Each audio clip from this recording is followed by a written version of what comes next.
I want you to tell the audience exactly what you're talking about. When you say left behind, what exactly happened? And they were set to go get my guy. They were going to go out into Kabul, risk it all, pick my guy up and come in. And then the Abbey Gate exploded. And SIVs were the least of everybody's worries, right? And now it's like, in my mind too, it's like, what about the American citizens that are there?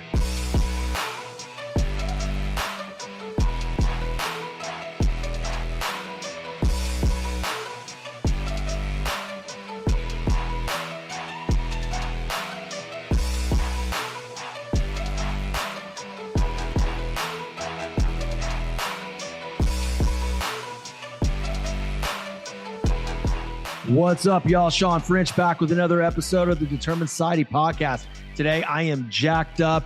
It's one of the first. I got a retired infantry Marine on the show. He is a war veteran, the author of the war memoir, Lines of Moriah, a public speaker, as well as a host and founder of the Choices, Not Chances podcast. Ladies and gentlemen, I am honored today to have this gentleman on my show, listen to his story and some of the things that he has to tell us that, you know, we just see in the news. We, as Americans, a lot of times we have the disadvantage of not actually living the lifestyle that we're seeing on TV, right? This gentleman right here, I can't wait for you to hear his story. I'm going to shut up now. I'm going to welcome my boy, Ryan Rogers, to the show. What's up, homie?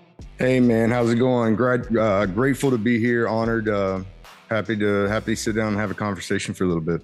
Yeah, absolutely, man. I mean, you can tell how excited I am. You know, we met on LinkedIn, dude. I'm all jacked up. I usually have high energy, but I'm really excited about this show. You know, initially when you asked me like, hey, what's going to be the main driver on the conversation of the show? I'm like, well, I like to talk about, you know, people's stories and their adversity and their triumphs. My listeners love that. But they love authenticity.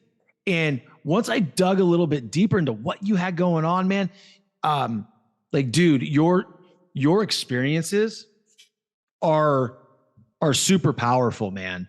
And I want to give you the floor, dude. I want you to, you know, tell everybody, you know, who you are, where you're from, you know, what you're doing now, and just what you've been through.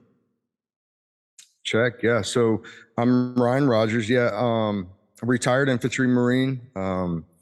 I did a pretty wild deployment. I deployed 5 times as a Marine, as an infantry guy, and you know, it was the light of my life. I love, outside of my family, it was the joy of my life, was leading, you know, these national treasures in war, and that's what we do.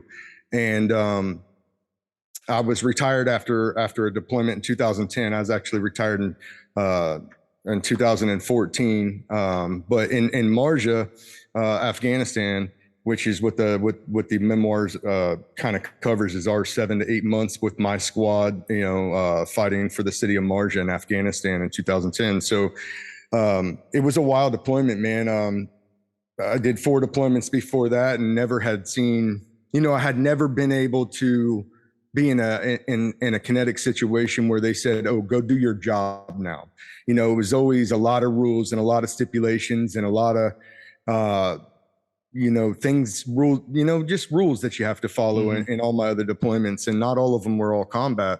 But when we got there, we were fighting a determined enemy that had numbers and had weapons. And so we got it on, and it was wild. I remember in the opening, you know, days of Marja, everything in my life, in the Marine Corps and in my life, was never as bad as what they said it was going to be, ever.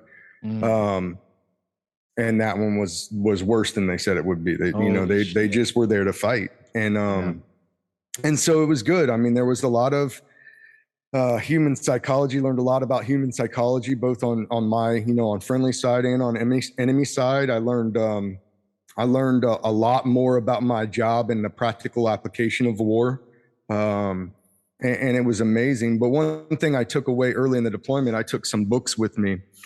And always kind of been a reader, but late bloomer, as it turns out, as it pertained to my job. But one of them that pertained to my job that I took with me was Lone Survivor by Marcus Luttrell. And I was reading that, you know, at night after firefights all day. I'm reading that and kind of learning from his situation, and then later on, that would be a beacon of hope for me to say, if this dude was able to make it, and he's able to put this down, now he's able to give back through his foundations and his podcast, and that's something I can do too. And so, so we did the deployment, and I came home, and during the deployment, I was talking about writing a book. I told everybody, dude, we got to write about this. Somebody has to write about this. It's insane. Marines haven't done this since Fallujah, maybe. And before that, who knows? So, got home, started drafting up the book. Got we talked offline a little bit. I got a third of the way through it and realized, I'm a Marine in the infantry. I'm not a writer. And at that point, I was dealing with some blown out eardrums and some psychological damage. And so the Marine Corps ultimately retired me. And then I went to school. I went for creative writing. I went for, and when they asked me what I wanted to do, I said, I wanted to fight wars. I didn't want to do any of this, so what do I want to do now? I don't know. I want to help the warfighter. And that means I need to speak. And that means I need to write. And that means I need to build a social media podcast, whatever it is, because that's where they are now, the digital age. These Marines are on Instagram. They're getting their information just like everybody else. So, years ago, I decided right when they retired me, that's what I need to work towards. And so I took the writing, I took speech drafting and speech writing, I took public speaking. And then for my bachelor's, I took Homeland Security to stay in the vein, anti-terrorism and intelligence fusion. So released the book. The book had a great review. And then, I had guys I didn't even know that I served with hitting me up saying, hey, man, keep doing good work. We love this. Really was hoping somebody would put something out for our generation. And so that kind of lifted me up and pumped me up like, hey, I knew I could, inspire these guys and help these guys. So I called up Matt Charette, who was, if you read the book, he's my next in command of my guys, of my squad. He's my, assistant patrol leader, my APL. And I called him up, and he's got a full-time gig as a heavy diesel mechanic working on forklifts and stuff down on the coast for the oil business. And I call him up. I say, hey, man, I know you're busy, but I'm doing this, and I need somebody to do it with me, or I'm doing it alone, and I'll hire somebody, but I'd really rather it be you. And he was like, bet, run it, let's go. And so we purchased the equipment to do a podcast, kind of got our feet wet covering the book a little bit in the first couple of episodes. And then it was like, no, this ain't about me. This is about keeping it current and helping these dudes, whether it's helping dudes in transition, bridging the military civilian divide, and assisting veterans during their time of transition, whatever that, I got to go get that. And I have the ability to help them. And now it's just kind of going. We're in our second year podcasting, and we've been rocking people. I mean, we've had a ton of guests, some SF guys from 3rd group, 7th group. I got some 10th group guys coming, some CAG guys. I've had infantry Marines. I've had my brother is a principal in a small school in Appalachia, Ohio. Had him on. Some of my mentors. And then some current hitters that are out there still doing work and helping us understand the transition that the Marine Corps is going through and different service branches. So, it's been great. That's kind of me. That's kind of my platform. And, I guess we can go from there. Dude, that's awesome. So first of all, ladies and gentlemen, for those of you listening, I mispronounced. It's Marja. I am sorry. All good. I'm a jackass. And I will admit when I'm wrong, or I will, be accountable to myself always. So Marja, my apologies. Second of all, you mentioned something in the very beginning, right after I introduced you, you talked about, you were honored to be here. I appreciate that, but I'm honored to have you. I appreciate that. First of all, again, I want to thank you for your service. I want to thank you for doing the shit that nobody else wants to do. There's a lot of people in America that are too lazy to get up in the morning and work out, much less go in firefights all fucking day and get back and work on their self-development, and then set a mission and a promise to themselves when they got back to the homeland to write a book, to do a podcast, to be an influencer of substance, and to speak on the behalf of these people. Man, I got to tell you, I saw a video on LinkedIn, and I'm gonna preface this for the listeners. Everybody remembers when we pulled out. We pulled out our troops. We pulled out our embassy. We absolutely left. And all these people, right? And when there's this big outrage, I don't know if you guys remember this, But guys, think back to, was it last fall? Whenever the country was in an uproar because we pulled out of the Middle East, and there was people left there, right? Now, a lot of these people helped the United States soldiers translate. Our allies were there, and we left them fucking behind. And you're about to hear a real story of this. One of Ryan's, translators who turned into a friend. Talk to us about Cameron, man. Yeah. So in 2010, the deployment that I was referencing, the deployment that the memoir Lions of Mars is written about, Cameron was 18 or 19 years old, young man from the Pashnir Valley who wanted to bring peace, stability, and democracy to his country. And he knew that if he went and tried out and got the schooling, he said from a very, very early on that he wanted to do that for his people, for his country, and for his family. And so in 2010, he comes out and he does the necessary schooling, and he gets attached to 3rd Battalion, 6th Marines, Kilo Company. And inside a Kilo Company, he floated between, a couple platoons, but he was mainly with my platoon.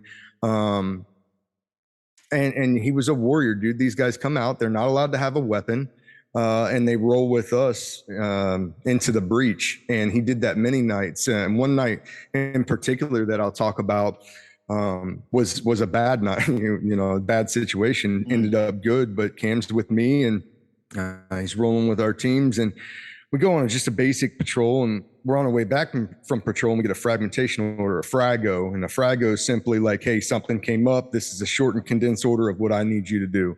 And basically it was that they had some fighters hard pointing a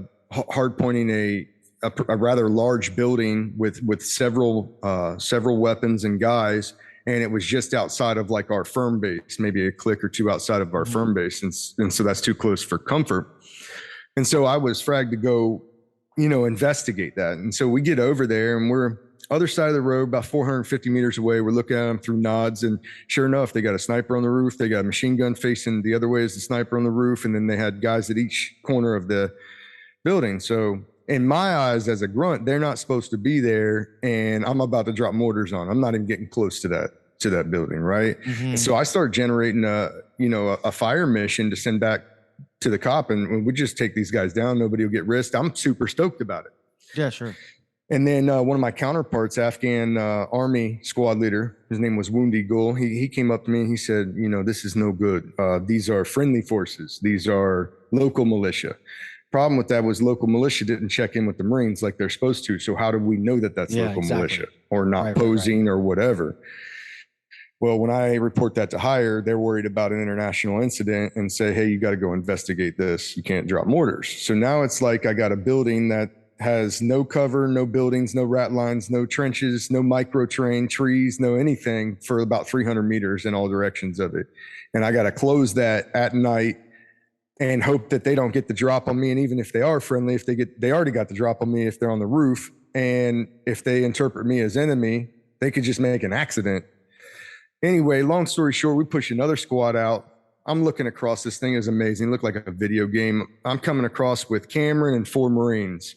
And we're just, we're spread out and we're just stalking straight up to them. And I had a sister squad come out, and they hard pointed some buildings where we were at in the trench looking, observing. And so as we're closing on the enemy, every one of them's got lasers on them, from that other squad. And the deal was, hey, if they hit me, I'll be okay knowing that whole squad's dumping on them. And we made an on-call target with their grid so the mortars would drop, that nobody would get away if they hit us. Right. But I was the one that was out there with my team and Cam, and we're like, oh man, this is so fucked, right? Cam has no fucking weapon. Like Cam no, they're not allowed to have weapons. They're solely putting their trust and faith in us. And some units and some special forces units, some guys do get them interpreters once they've our rules for our area and our ISAF and NATO rules didn't let that happen for him. So here we go. We're closing and we're like 200 meters and now we're 100 meters. And now I see them and these guys are asleep on their rifles. And I told Cam, I said, you say every single thing that I say, the way I say it, to the best of your ability. And we get closer, 25 meters now. I'm coming up, and there's like a ramp of dried poppy stems because they had just harvested all the opium or the poppy. And I run up those stems and I muzzle thump the guy in the corner, and boom, he goes over the wall. He falls down. And now Cam's saying everything I'm saying. Hands, hands, hands, we're going in. I don't know if we flashbanged them, because there ended up being 23 guys in there, some 40 weapons, mortars, RPGs, and they actually were friendly forces. They ended up being made a boo-boo and didn't call in. And so, but Cam that night with 4 of us going into a certain food bar situation, right there with us. Let's do it. Wow, I got you. Man. And so that attachment grows, and anybody that's been to combat, it doesn't matter the nationality, the color of the skin, the political mindset of an individual. Mm-hmm. When you are going into combat together, you grow an intimate relationship with people. You're fucking right. And so, yeah, so fast forward, and I get a call from one of my saw gunners, like, hey, Cam's in trouble. You need to do something. And I'm sitting in my garage in my studio. And you're home. You're like, yeah, I'm at home. I'm retired at this point. Yeah. I'm in school, or I just graduated, and I'm like, okay, I'll see what I can do, and I start making phone calls to people, and nobody, well, what can we do? What can we do? Nobody. And so I went to the media. I wrote an op-ed and got picked up by Fox News, and it was a small little op-ed, but it worked because people started calling me from the State Department. NGOs started reaching out through social media, trying to find me through their Marine connections. I ended up getting connected with a retired lieutenant colonel by the name of Jonathan Myers. And I did a podcast with him that's on my channel as well that talks all about this. And he was one of the guys helping me, setting teams up through organizations like Pineapple Express, and they were set to go get my guy. They were going to go out into Kabul, risk it all, pick my guy up and come in. And then the Abbey Gate exploded, and SIVs were the least of everybody's worries, right? And now it's like, in my mind too, it's like, what about the American citizens that are there? We have American citizens. This just isn't interpreters. We left citizens too. And so that's the uproar you see in the community and in the warfighter community, especially because we have an ethos that say we don't ever leave anybody behind. And hold on one second. I want to interject real quick. I want you to do me a favor. I want you to tell the audience exactly what you're talking about. When you say left behind, what exactly happened? They're probably know, but I want you to say it. I think everybody has maybe an idea of what happened, but there's very conflicting reports on what happened. It seems like a big blame game to me. Marine Corps wants to blame State Department. State Department wants to blame the White House. The White House wants to blame the State Department. State Department wants to blame the Marine Corps. It's just this big finger pointing game, and nobody wants to hold accountability for it. But essentially what happened is, and this is only knowing what I know. Of course, there's probably sensitive and secret information that may sway the opinion, but a lot of people forget about that. And they're like, oh, fuck the government. They don't know what they're doing. But if they had intelligence that suggested if we didn't sooner, it'd be even worse, then you may sway your opinion on what we did. And I'm not saying they did. They probably didn't. But knowing what I know, what we had was a 20th anniversary of a forever war coming up that the president wanted to take a political victory on. I got everybody out by this date. And then we projected that to the Taliban and started cutting backdoor deals, expecting the Taliban to be our outer cordon and the Marines to be our inner cordon. So now we have Taliban operatives gauging who comes in and out of our inner Marine cordon, where all these babies, women, children, and SIVs are trying to get out of the country. And Abbey Gate explodes, shit goes to hell. Everybody's freaking out, and it takes some wealthy operators that start up a Pineapple Express, start buying airlines to fly in there themselves to say, okay, Mr. President, if you don't want to do it and nobody wants to take responsibility, we will do it. And that's what happened. And the United States left, and everybody remembers in the last couple birds going out, these people were so desperate because they knew what the Taliban was going to do to that area that they're holding on to the side of a Hercules and then letting go because, well, you're not going to make it. And we remember seeing it in the reports, and that's what happened. It's truly a humanitarian crisis. But what happened was, as soon as we were gone and Pineapple Express got their last couple of people out, and then the Ukraine happens, everybody forgets that this has been a year that these people have been going through this. And some of them are American citizens, and some of them are people that helped us for 20 years try to make things better. And so when we leave people behind, on the battlefield, you don't leave people behind. You risk it all. You make sure everybody comes back because that's what you vow to each other. And in this situation, again, there may be things that are classified that we don't know about. And I do know that they tried to urge American citizens to get to Kabul and get out for weeks. Mm-hmm. But when you're in that country's not just like here where you can jump on the interstate and be there in a couple of hours, especially when it's folding to the Taliban across the country. So the good news to report, like you said in the video that you've seen, is that after a year of being in touch with Cam and him hiding in everywhere from cars to basements to attics, and reporting to me and staying in touch with me all the way along the way, he's out now. He's safe with his family, and I'm going to have him on the show to talk about things I don't know about, the atrocities that he witnessed over the last year, and try to bring a point, at least a humanitarian point on it. If people want something humanitarian or against women's rights to go fight against, let's do these are real humanitarian crises. And I'm not saying we don't have our own issues. And I want rights for women just as bad as everybody else, but these women are absolutely being oppressed again because we're not there. I don't know what the answer to that is, because I disagree with Forever Wars too, Sean. I don't think we need to bleed America's sons and daughters of liberty dry so that every place can have a chance to be like us, but to breathe some hope, to ignite a spark in a generation. I think that's important. Yeah, man. I'm the last person that's qualified to even comment on that. I'm blown away by the story. Right. Because I think at some point, everybody, I'd like to say everybody in America, right? I mean, I'm sure there's people in America that said, all right, cool, get out of there. It's not our deal anymore. And they didn't even think about, well, there's not just American citizens there, but there's actual citizens and interpreters from other countries that are there to help our soldiers that are stuck there. Right. And that are hiding for their lives every single day, like literally, truly. And it's not an exaggeration. No. Like literally, if the Taliban rolls a sensor on their asses and they find out they're cooperatives, they're dead. Yeah, or if you have a certain bloodline. Shit, man. And I'm going to get more into that with my podcast with Cam.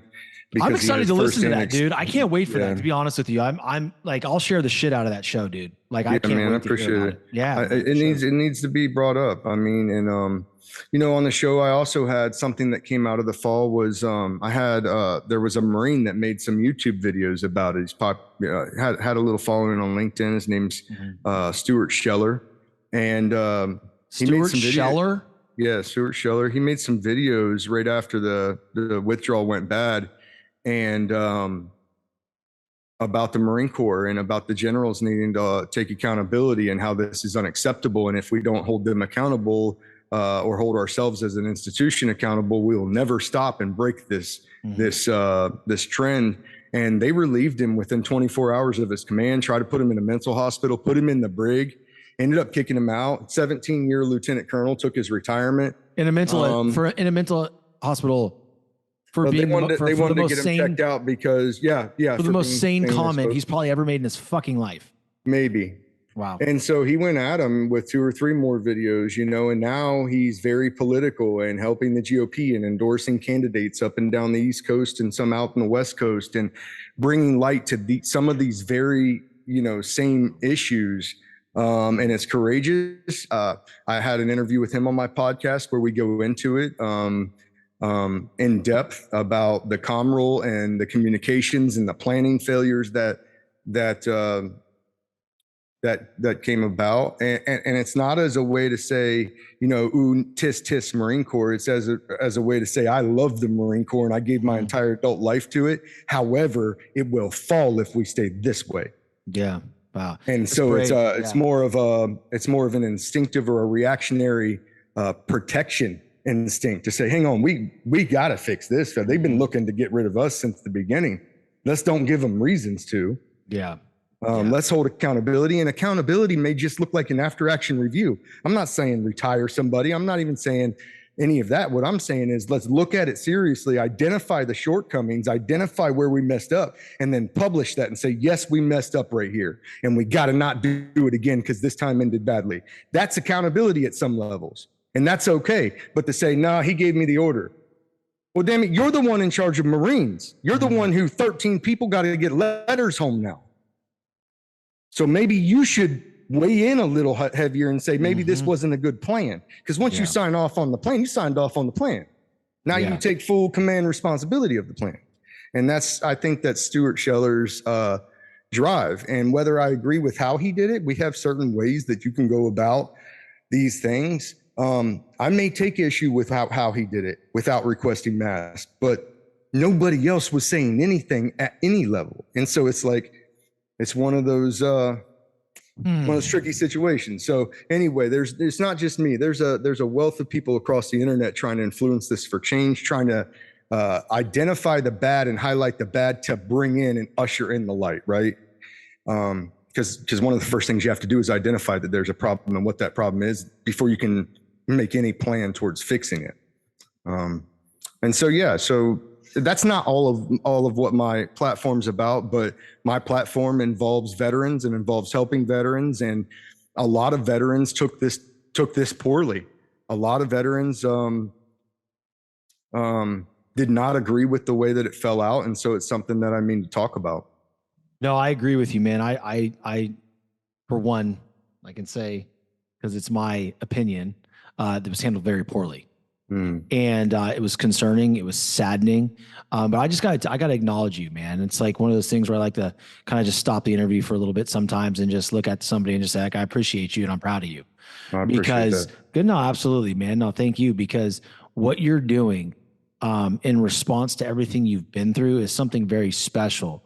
And, you know, there's a need out there and you're getting out of, and I'm assuming some of it's uncomfortable for you, right? Because you have to find your own voice and you have to be 100% authentic to you. And to your point with Stuart Scheller, is like, you may not agree with how he did certain things, but I tell you what, that joker could drop dead today and you could say, I live my authentic self. Like, I did this the way I knew how to do it. And I think that a lot of times, man, when you start on this journey of, you know, social media, podcasting, and speaking like you're doing and writing books, it's like, man, we cannot sit there and think of how is this going to be received? Because if we do that, it's never going to be received well. Well, because we'll never be authentic. No, it's never going to be authentic. We're going to be sitting there thinking like, okay, like, you know, how do I be what they want me to be? Man, fuck that. That's right. You know, there's been so many times I've been approached like, hey, you should really try this. And this is a really good stuff. I'm like, no. Like, I'm going to be me. And like the first 2 seasons, you know, my podcast was like me trying to feel like I had to be somebody different. I'm going to say this on the air because I want everybody to understand that. Because there's a lot of people coming to me and saying, hey, love your shit, love your show. I'm like, this is garbage because this isn't who the fuck I am right now. Like truly, like, I know like the bulk of it's me, right? But the questions I was asking, the conversations I was having, it's like, man, it wasn't 100% who I was. Now it's like, whatever I say right here on this interview and I put out there into the world, it's how I feel, right?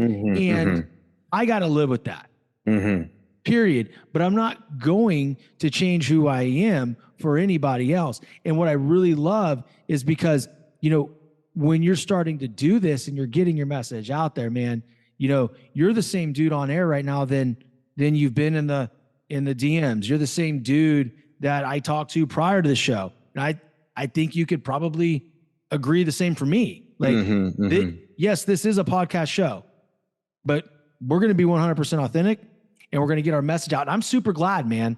I am so grateful that our paths crossed because I told you prior to the show, like, I've never done a show like this.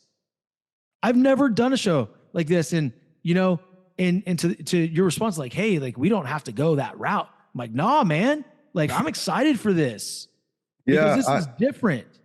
I watched like 5 of your shows and I'm like, good information, I'm like, I don't know where I fit in with this guy's, content, but I'm glad we did it. I'm glad we did it. I know that's why you asked the question too. You're like, hey, like what's going to be? I'm like, oh, that motherfucker watched some shit. Like, yeah. it's like, I go on the guest's story, right? What their experience is. And bro, I would have went this route a long time ago had I met somebody like you, right? So to me, it's always, I never like to pigeonhole myself to a certain like genre. No, it's like, hey, we're gonna have real conversations. Yeah.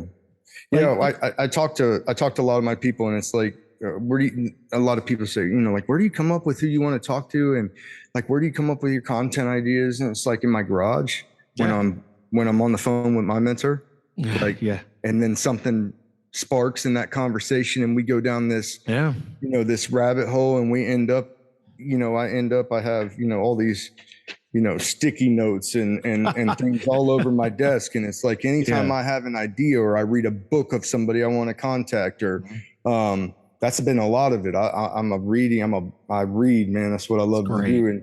And so I try to push that because you can learn so much. It's like you're getting learned experience on something that you've never had the experience or the opportunity to experience.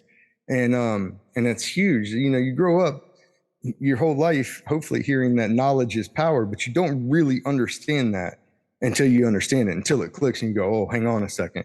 And then for me, that was when I first went to school and I realized I knew nothing about anything.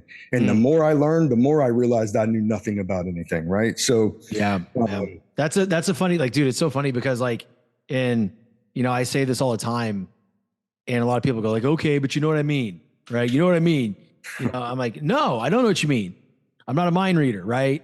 But here's what I say, like, knowledge is power. Nah, applied knowledge is power, right? And it's like, I would say so, yeah. But let's say this. Let's say you read a book about an experience in sales, one that you've never had, selling something you've never sold, whatever. Well, yeah, you now have that knowledge.